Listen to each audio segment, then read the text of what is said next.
Welcome back, everybody. This is Political Hot Seat, Thursday night, live call-in show at 727-8750. You cannot send any questions in over the internet service, however you do that, which I'm not very good at anyway.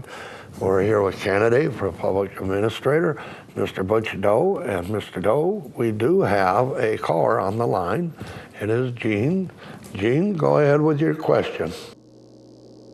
Yeah, how are you doing today? We're doing wonderful. Doing good. Thank you. I just don't understand what is a public administrator is supposed to be doing. I don't understand the definition of that. All right, well, as my understanding, and that's a good question if you haven't ever looked at it before, like I haven't. I've just looked into it lately in the past few months.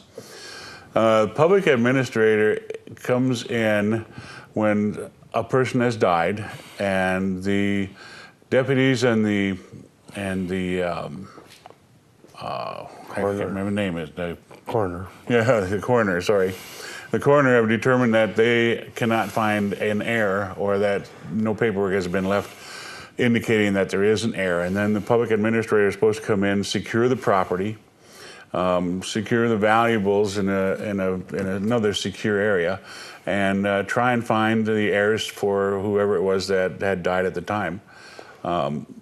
If it is determined that there are no heirs after exhaustive searches, then the public administrator takes the property and disposes of it through different ways, one such as an auctioning off property and so forth.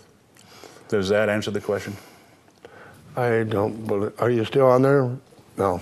Well, that answers the question for a lot of people, because what it is because of Nye County being the county it is, and there's so many seniors here, I still think at least 55 to 60% of the population is seniors.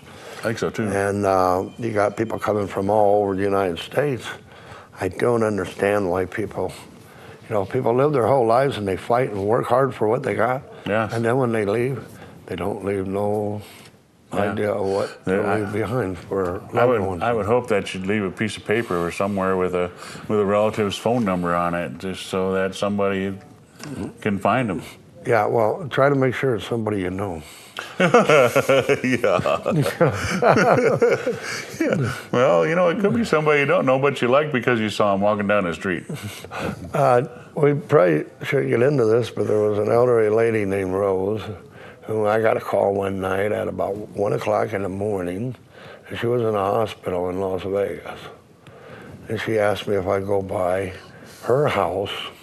I never met this lady before in my life. She's seen me on this channel. And so, anyway, we do have another caller, and this caller here is very, very popular. A lot of people probably know who he is. I mean, he does have the Bill of Rights, and he does carry around, and we see him almost every day. I've talked to him before. This is the Flagman. Would you please ask your question?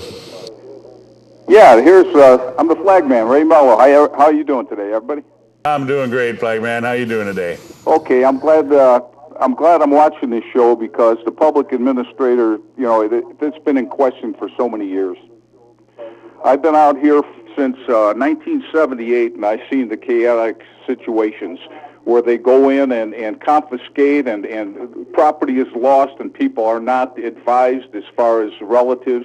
I have a note on my refrigerator designating, I don't want anybody in here. I've named Louis DeCanio to come in until relatives from Chicago could come out. And he has a notarized copy of the same thing to show any deputies or anybody else that wants to come in my trailer. The last thing anybody wants when they die is people going through their stuff, their personal stuff. And that's what happens if you live alone, as I live alone. And I just will not tolerate it. Now, my brother Rich was dying of cancer back in 1999.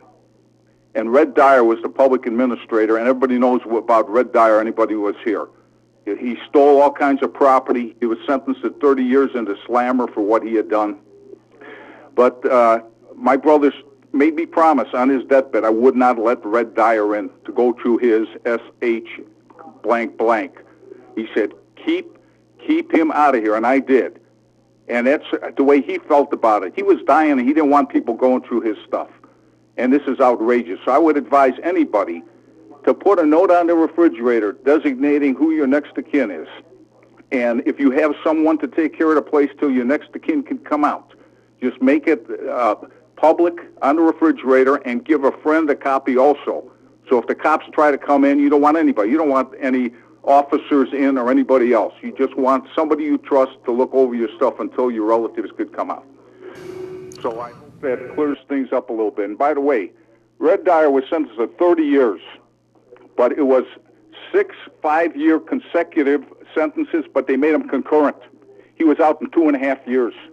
2.5 years for all the devious actions that he did. Now, 30-year sentence, but they were concurrent. He got out in 2.5, and that's how it is. Well, I wish you the very best, Butch. I wish you the best, and I think you'll have quite a challenge ahead of you. Thank you, Flagman, but if everybody's like you, I wouldn't have much of a problem with that. And I think everybody should, like I was talking earlier, I think everybody should have a note somewhere that's available at their house in case something happens to them that, if somebody has to come in and take a look, they can at least find a note that says, I have a relative, please call this number. Well, and that should be the first thing that happens. And I go along with Ray on this, that And thank you, Flagman. People, yeah, thank you for the call. And I go along with this, that the public administrator has a specific job, but it's a job we wish didn't exist. Yes. But it does exist. And it's, at my age right now, I would hate to think that if I walked out the door and passed away, that everybody would be into everything at my house if I didn't have some grandchildren or somebody there to take care of. I even got some friends, some adopted daughters in town that I could probably trust to be there. But it's just the idea that people come here and be all by themselves and never even, how to put it, think about it. I mean, because 2 years ago, I almost did not make it. Yeah. And that put a whole new light on me. I remember That put a whole new light on me. I remember that. I had an episode a little bit before that. Yep. And, I think that's a good idea, but I think as we get older, what happens is we forget, or we don't think about it. We've never thought about it before, and why should we think about it now? We're immortal. Right. And we're going to live forever. All right, we do have another caller, and I don't know if this is the same Linda or a new Linda, but anyway, Linda, what's your question? I just wanted to comment on Ray's comments. It's a good idea to put a note on the refrigerator, but this happened recently in Pahrump, and they still came in. They locked the place down. When the person was finally called, they couldn't even get in. So they're not paying any attention to the notes either. Something really needs to be done with this office. Well, that's what I hope to be changing, Linda. If I were to walk in and see a note on the door, I would secure the area, but I would contact the person as quickly as possible and see if I could set up a time when they wanted to be there that I could be there too. So I could let them in and they could do whatever they needed to do at that point. Well, that's where you talk about the effort of putting it there. I called a sister of a person who was deceased, and I told the administrator that I talked to the sister, and here's the phone number and that. And guess what? He called her up and told her that person had nothing, no reason to come out from Philadelphia. And I knew for a fact, because I helped the guy when he was having troubles, that he had something. So I don't think there's been enough oversight or enough, checking into what the person actually does. Right. Well, I may be a little naive about this, but I've never been involved in that sort of thing, except with my mother and my brother died, but I had relatives that told me that they did. Yeah. So I went back and I took care of their estates. I had to go back to Iowa because they were living there when they died. So. Everybody in Iowa has relatives. Yeah, I think so. But you mentioned the word earlier too, and it's a big word. It's trust. Right. And if I am elected, the people have to trust me to do what I think is right.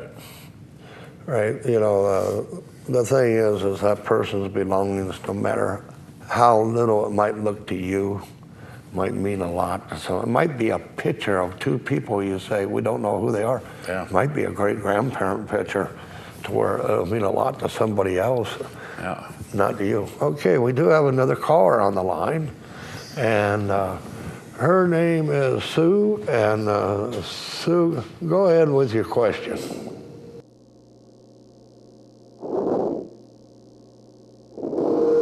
Sue? Hello. Hello? Yes. Hello? We can hear you. Okay. Hello. I have a son. Thank you. I have a son who is a fireman in another state. Go ahead. And on my cell phone, I have the initials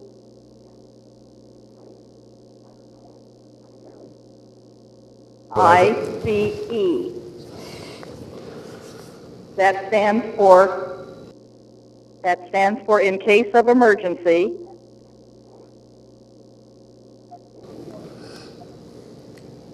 And that is my contact numbers. Okay. But, you know, that's something Sue brought If we up. all did this, they would only have to come in, pick up our cell phones, and